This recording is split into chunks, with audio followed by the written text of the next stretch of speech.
Ya, entonces de aquí en adelante esta presentación va a quedar grabada de forma que también les pueda servir para compartírselo a personas que no estuvieron aquí presentes, tanto por los desafíos de la plataforma como por los tiempos.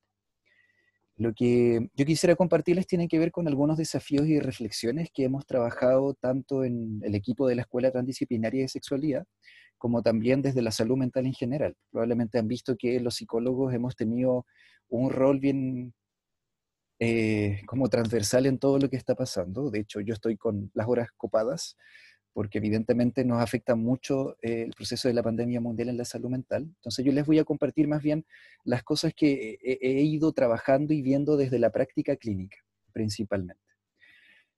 Y la idea es que vayan mirando ahí de qué forma les afecta específicamente a ustedes. Hablemos un poquito del contexto. Desde principalmente en marzo, que en nuestro país empezó a impactar el virus del COVID de forma más potente. Quizá a ustedes les habrá pasado algo parecido en un principio. Pensamos que era como una exageración todo el revuelo que estaban teniendo las personas acerca del virus, hasta que nos dimos cuenta de que efectivamente era un tema importante. Y, y nosotros, a diferencia de otros países, más desde Europa o Asia, nos llegó después el virus. Entonces, también íbamos viendo un poquito lo que iba pasando en otros lados, íbamos viviéndolo acá, como que habían varios procesos simultáneamente donde empezamos como a aterrizar en esta idea de qué significaba el virus, de qué consecuencias iba a tener para nuestra vida y además de cuánto tiempo va a durar.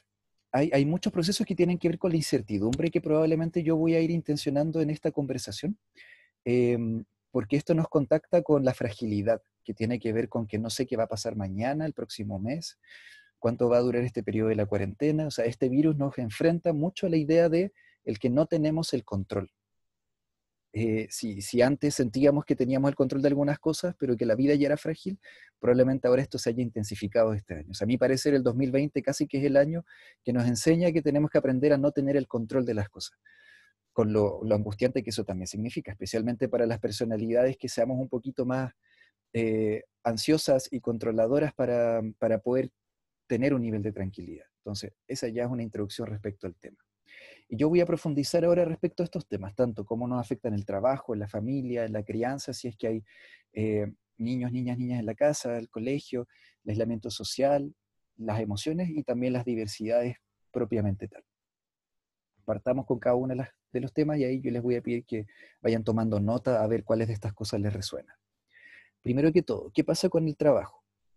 Para las personas que trabajamos, nos suceden varias situaciones que son diversas y desde ya vamos a plantear que no todas las personas vivimos de la misma forma esto que estaba sucediendo con la cuarentena, porque evidentemente hay muchas condiciones que lo hacen distinto, tanto a nivel de nuestras rutinas de vida, como a nivel de nuestras personalidades, pero también a nivel de los recursos que tenemos en nuestro hogar o en nuestra vida, de las redes sociales, del financiamiento, el tema económico, o otros recursos a nivel emocional que son importantes considerar. Pero evidentemente que el tema económico es un tema, y más aún en nuestro país, con la gran desigualdad económica que tenemos. Entonces, considerando la desigualdad económica que tenemos, probablemente la mayoría de nosotros tenemos que trabajar para sobrevivir y mantenernos. Y aquí hay distintos escenarios con la cuarentena. Por un lado está las personas que necesitan salir por su trabajo, ya sea porque trabajan en salud o en algún servicio básico que requiere seguir manteniéndose, y eso ya a nivel emocional hay un estrés importante. Porque ¿qué significa salir en este contexto? Significa exponerse, significa la posibilidad de adquirir el virus, significa que a lo mejor también estoy exponiendo al resto de mi familia, porque salgo y yo soy el ente que después vuelve y que podría transmitir el virus a otras personas. Entonces también el peso de la mochila que recae sobre nuestros hombros si nos toca salir implica evidentemente un peso que es distinto con el escenario del teletrabajo. Que estoy diciendo que no es que sea mayor o peor, es distinto, porque también el teletrabajo significa un desafío gigante, tanto a nivel de cómo me relaciono con la tecnología, como a nivel de, tengo en mi hogar exactamente un trabajo, o sea, un espacio que me permita trabajar, porque quizás yo acá no tengo un lugar de total privacidad para poder hablar con las personas de mi lugar de trabajo. Yo como soy psicólogo y trabajo con pacientes, tengo que reformular el espacio de la casa. Probablemente a muchas personas les pase lo mismo, no necesariamente tienen las condiciones o la concentración o, o la tecnología para poder hacerlo. Entonces también implica muchos desafíos que pueden ser sumamente estresantes. De hecho, les adelanto que puede ser que en algún momento escuchen un ladrido, porque tengo un perrito acá al lado que a esta hora se activa, así que si escuchan un ladrido voy a tratar de controlarlo lo más posible. ¿Qué más pasa con el trabajo en este escenario? Hay una vulnerabilidad. Hay muchos trabajos que no se pueden mantener con el escenario actual. Hay muchas personas que han estado quedando cesantes o personas que están con miedo de efectivamente poder quedar cesantes o que les han disminuido las horas de trabajo y con eso también han disminuido los sueldos. Entonces, con todo ese escenario, evidentemente hay una fragilidad económica que es importante para quienes trabajamos independientes también. ¿Ah? Y de qué forma nos arreglamos con seguir manteniendo nuestros servicios o nuestro emprendimiento. Depende mucho de la creatividad, pero también obviamente de factores que no están necesariamente bajo nuestro alcance. Entonces, todo ese escenario que tiene que ver mucho con nuestras emociones y también con la concentración y energía y motivación que probablemente ya venga afectada con todos los meses que llevamos del impacto del virus, hace que no tengamos toda la posibilidad de generar un ingreso económico y con eso evidentemente ya hay un estrés. O sea, todo lo que tiene que ver con el tema económico ya es un estrés importante que tiene que ver con el trabajo principalmente y con cómo nos ponemos de acuerdo también con las personas con quienes compartamos el hogar, también ahí de cómo manejamos lo económico en este momento. Así que grandes desafíos ahí respecto al trabajo. ¿Qué más? Hay un escenario que tiene que ver con la familia. Con la familia vamos a entender las personas con las que vivimos, que no necesariamente tienen un lazo sanguíneo con nosotros. A veces uno los considera más convivientes que familia o compañeros de casa, pero entendiendo todas esas diversidades, lo importante aquí es mirar qué pasa con el encierro. Evidentemente hay riesgos en la convivencia, especialmente si no tenemos un espacio tan amplio. Hay familias que tienen habitaciones separadas por personas y que tienen lugares de algún nivel de privacidad y individualidad, pero también hay muchas familias que no tienen ese espacio, que están en situaciones de mayor hacinamiento, que no hay un espacio personal si en algún momento necesito vivir, desconectarme de mi familia. Quizás eso antes yo lo podía hacer porque tenía la posibilidad de salir por mi trabajo, por mis estudios o por mis actividades y ahora no lo puedo hacer. Entonces, ¿en qué momento me desconecto de personas o de mi grupo social? No lo tengo. O necesito de verdad encerrarme en el baño a lo mejor para poder tener ese espacio de tranquilidad. Entonces, eso ya genera un estrés muy importante. Además, lo que tiene que ver con los vínculos de pareja, si es que estoy conviviendo con alguien en un vínculo sexoafectivo, también hay desafíos que tienen que ver con cómo puede afectarse la comunicación o la negociación, las habilidades que tenemos también para enfrentar de qué manera manejamos el contexto actual y también lo que tiene que ver con la validación y comprensión de nuestros sentires, porque puede ser que como pareja lo vivamos de forma muy distinta. Quizás a mí me va a pasar algo distinto que con la otra persona con la que estoy o las otras personas con las que estoy. Y a veces nos cuesta entender los sentires distintos de las otras personas. Entonces, ahí también puedes generarse esta percepción de que con quien vivo no me siento acogido, no siento que está entendiendo lo que me está pasando, me está imponiendo su forma. Entonces, nuevamente, ahí se ponen en práctica muchas de las herramientas de la pareja previamente, pero puede pasar que si una pareja o un vínculo sexoafectivo ya venía con temas previos, que ahora se intensifiquen. Si ya veníamos con problemas de comunicación, si había sucedido alguna crisis en términos de las confianzas o en términos de algo en relación, por ejemplo, a nuestra vida sexual, es probable que ahora que estamos encerrados con todos estos niveles de estrés, exploten mucho más las situaciones. Algo de esto se expresa en la convivencia, algo de esto se expresa si hay actividad sexual también en el acto sexual. Hay personas que les aumenta el deseo sexual en esta etapa, que andan, como, entre comillas, más calientes o más ganosos. Y puede pasarle que a la pareja todo lo contrario, está a lo mejor desanimada con todo lo que le está sucediendo y eso se puede expresar también en una baja de deseo sexual. Y eso significa que quizás cuando una persona quiere poder liberar esta energía que se acumula y que a veces parte tiene que ver con la ansiedad también del escenario, y la pareja de alguna forma no le apaña a la recepción de estas ganas de tener alguna actividad sexual, también se pueden generar problemas muy importantes, desde la presión, desde el sentirnos la validación o desde el sentir que no nos estamos encontrando. Entonces también es un tema por el cual muchas personas están consultando ahora, de qué forma como parejas podemos sobrevivir a la crisis actual. Por último, también, ¿qué pasa con los roles y tareas del hogar? Aquí aparecen temas de género, que a veces también son importantes, especialmente en las parejas que son heterosexuales, pero que también se puede replicar lo mismo en parejas del mismo sexo, y que puede tener que ver con, quizás antes una persona se encargaba más de las tareas del hogar y la otra persona más de las tareas asociadas a la crianza o tareas asociadas que tenían que ver con lo económico o con otras actividades. Entonces, si pasa algo que ahora también cambia el ritmo y ahora estamos todas las personas en la casa, también puede generar desafíos en el cómo nos ponemos de acuerdo con el mantenimiento del hogar, con el orden, con el aseo, porque si estamos en la casa más tiempo se va a ensuciar más rápido. Entonces, ¿qué hacemos ahí? ¿Cómo nos organizamos con la comida? Muchos de estos temas tienen que ver con la negociación. Y si hay niños, niñas en la casa, hijos, también cómo nos ponemos de acuerdo con la crianza. Lo último respecto al tema de la familia y la pareja es que algo de esto tiene que ver con las diversas formas que tenemos de afrontar una crisis. Cuando vivimos una crisis a nivel psicológico, habemos algunas personas que desarrollamos estrategias más bien evitativas, como de irnos más para adentro, de esperar que la crisis pase, de tratar de sobrevivir lo más posible. Hay otras personas que manejan mucho más las crisis desde emociones más intensas, desde la rabia, algunas más desde el desánimo, desde la pena, entonces, o desde el miedo, como hablaba un poquito de esta habitación. Entonces, el desafío también tiene que ver con qué pasa si estamos distintas personas de la familia con distintas estrategias de enfrentar una crisis. También se pueden generar temas importantes. Yo al final voy a hablar un poquito del cómo solucionar eso, pero al menos desde ya me interesa que vayan pensando de qué forma les va afectando esto en sus escenarios, esta múltiple diversidad de impacto con la cuarentena. En los escenarios que hayan hijos, hijas, hijes, también sucede que depende mucho de las edades que tengan, de sus personalidades, depende mucho del momento de energía que tengan, porque evidentemente ya la cuarentena nos está quitando mucha energía, entonces además tener que contener la energía de un niño o una niña que está en un proceso de tener que liberar energía y que no puede salir a poder liberarla en el espacio público o en el colegio donde lo hacía antes, evidentemente es un desafío gigante.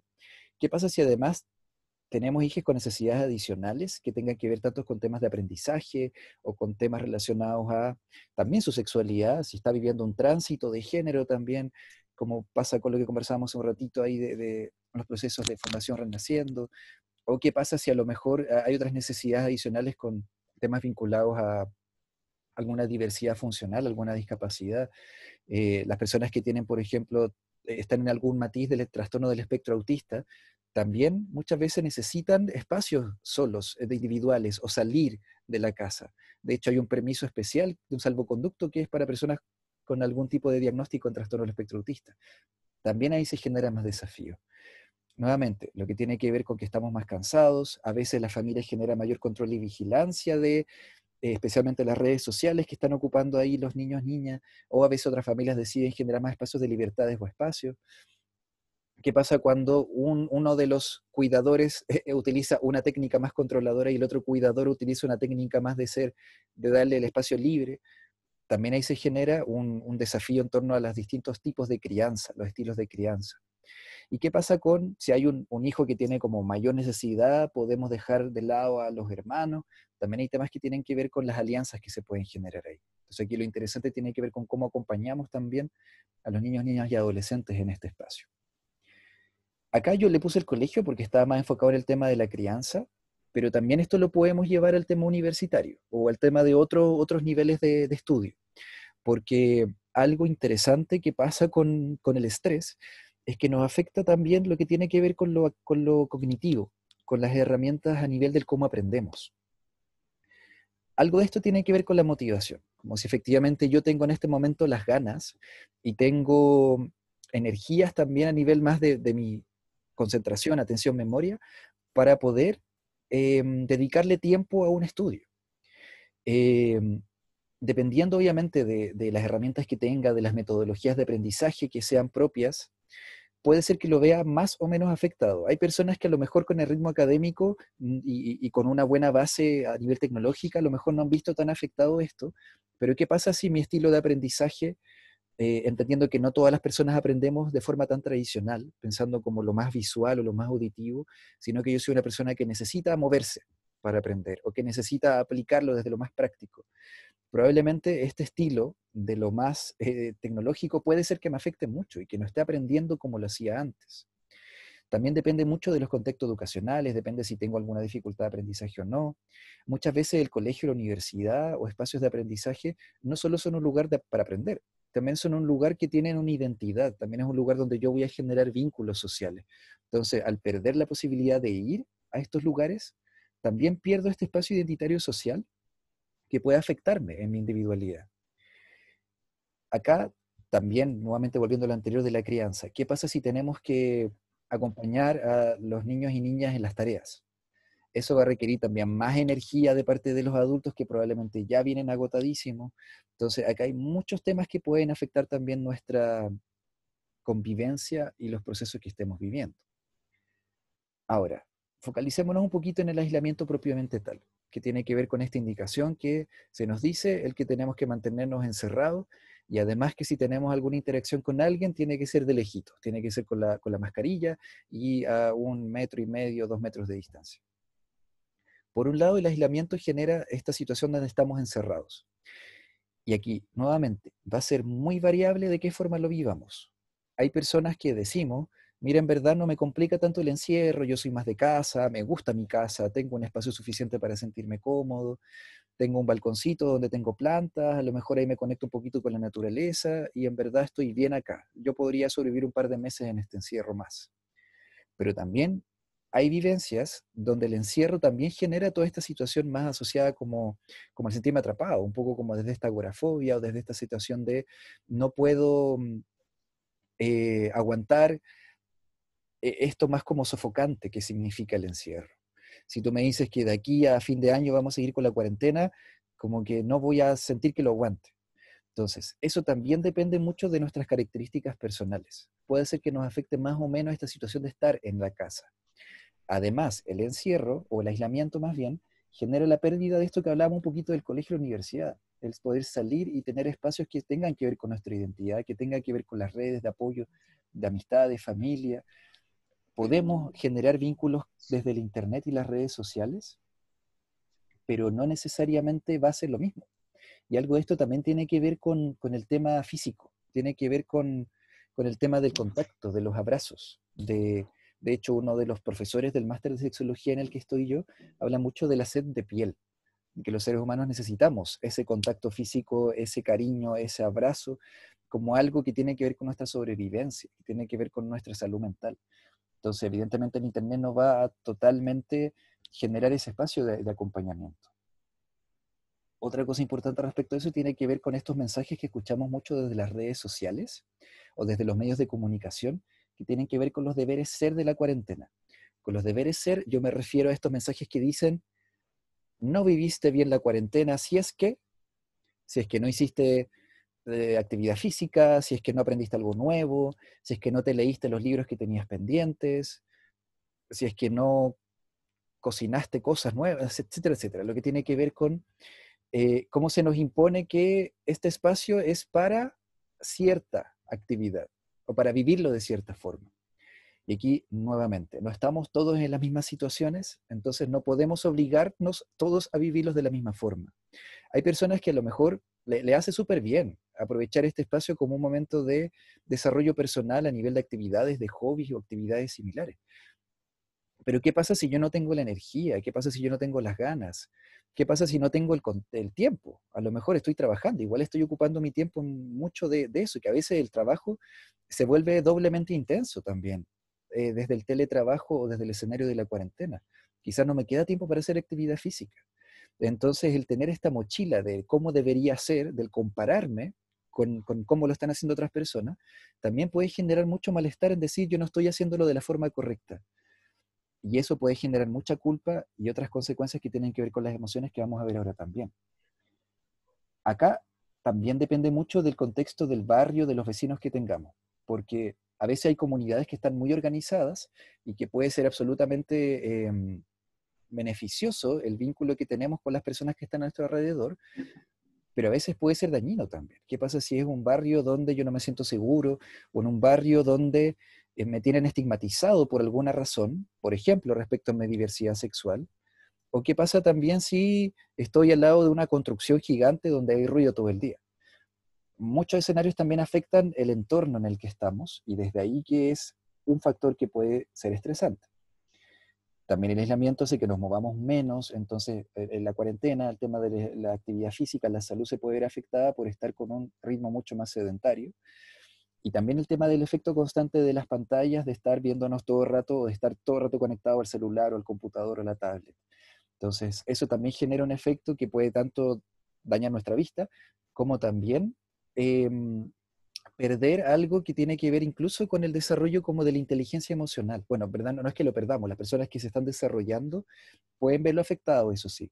Hay un tema de que se han hecho estudios, por ejemplo, con las neuronas espejo en niños, adolescentes que están desarrollando todo el tema de la empatía, que tiene que ver con mirar a un otro, de ver su lenguaje corporal, de poder empatizar con esa persona. Las neuronas espejo tienen que ver con algo más a nivel neurobiológico que nos permite desarrollar un poco esto de qué le está pasando al otro, desde ahí conecto. Y eso no siempre es tan fácil desde la pantalla. Entonces también algo de eso afecta el cómo nos vamos desarrollando también. Y la última que está en esta lista tiene que ver con la soledad. La soledad es un gran tema, yo les podía hablar una hora sobre solo eso, pero para no demorarme demasiado y para que podamos conversar, la soledad tiene que ver con un fenómeno que es subjetivo. Yo podría estar rodeado de personas, pero aún así sentirme solo. O podría estar viviendo sin ninguna persona y no sentirme solo. La soledad tiene que ver con un proceso incluso a nivel biológico, incluso a nivel evolutivo. Como seres humanos nos organizamos en comunidades, en tribus. De esa forma sobrevivimos. Y un ser humano que haya tenido una actitud, por ejemplo, poco social, eh, probablemente la tribu lo expulsa, lo rechaza, y dentro de las primeras comunidades, eso significaba la muerte. Un ser humano no iba a sobrevivir excluido de una comunidad porque la comunidad se organizaba con el cuidado de los vivos, de los niños en una comunidad, o con el alimento, o con las diferentes tareas. Entonces alguien solo iba a exponerse a todos los peligros del mundo. A raíz de esa reflexión, a nivel biológico, el cuerpo entendió, el cerebro, entendió que necesitábamos tener actitudes prosociales para poder relacionarnos de forma positiva. Entonces, cuando uno se siente excluido, cuando uno se siente rechazado, aparece este fenómeno de la soledad como un dolor físico muy parecido al estrés, como un dolor que me hace sentir solo y que me hace tratar de volver a acercarme al resto. Por ejemplo, desde estas actitudes más prosociales o desde el generar vínculos más estrechos.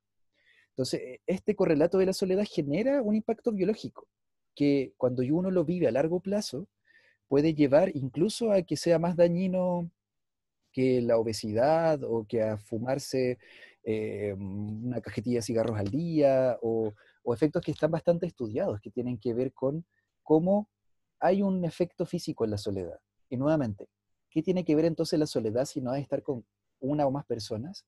Tiene que ver con el sentirse perteneciente, con el sentirse parte de algo, parte de una agrupación, parte de una comunidad, sentir vínculos en los cuales yo pueda ser yo y no voy a ser enjuiciado por mis particularidades.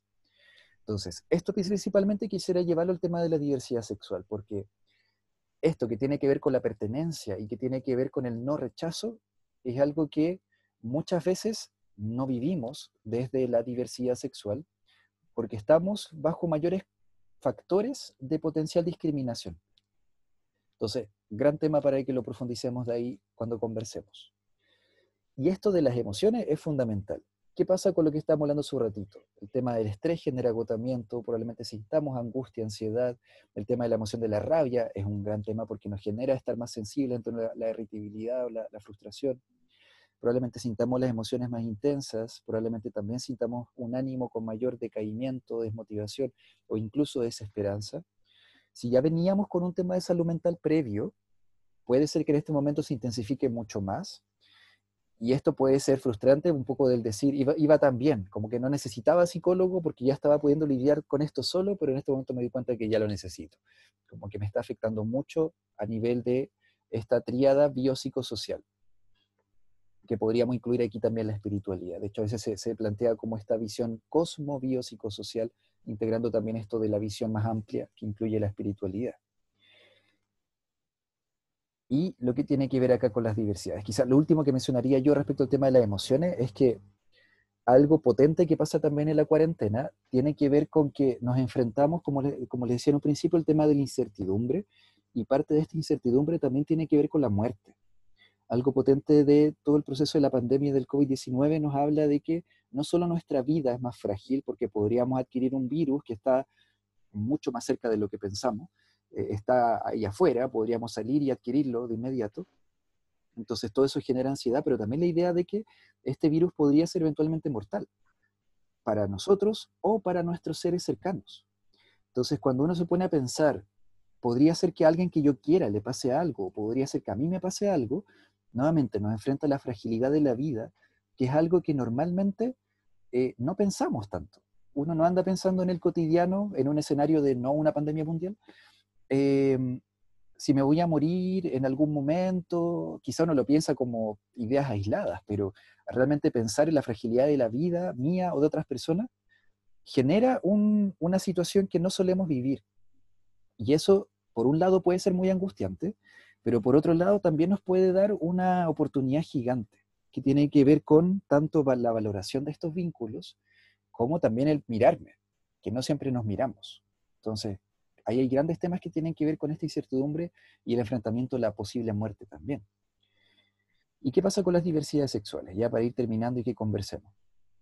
Eh, Aquí yo les incluí este concepto de la interseccionalidad.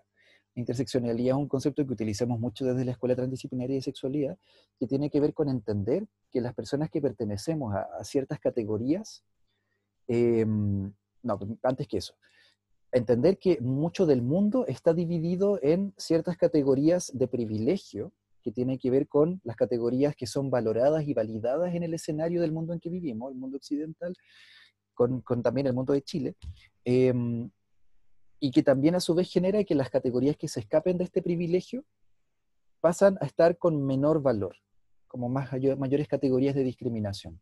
Podemos pensar que en este privilegio podría estar el ser hombre, el ser blanco, el ser de nivel socioeconómico alto, el tener estudios superiores, eh, en temas tanto de raza como temas económicos, como de género, como de ser heterosexual y cisgénero, etcétera, etcétera. Entonces, ahí hay muchas categorías que tienen que ver con esta situación de privilegio que muchas veces no nos damos cuenta y que a su vez genera que las personas que estén bajo estas categorías de privilegio, como es el caso de las disidencias, estemos con mayores factores de estrés y de opresión. Y algo también interesante respecto al concepto de la interseccionalidad es que plantea que no es necesariamente que estas categorías de opresión se sumen como el 1 más 1, 2, sino que generan algo distinto. Si yo soy mujer y soy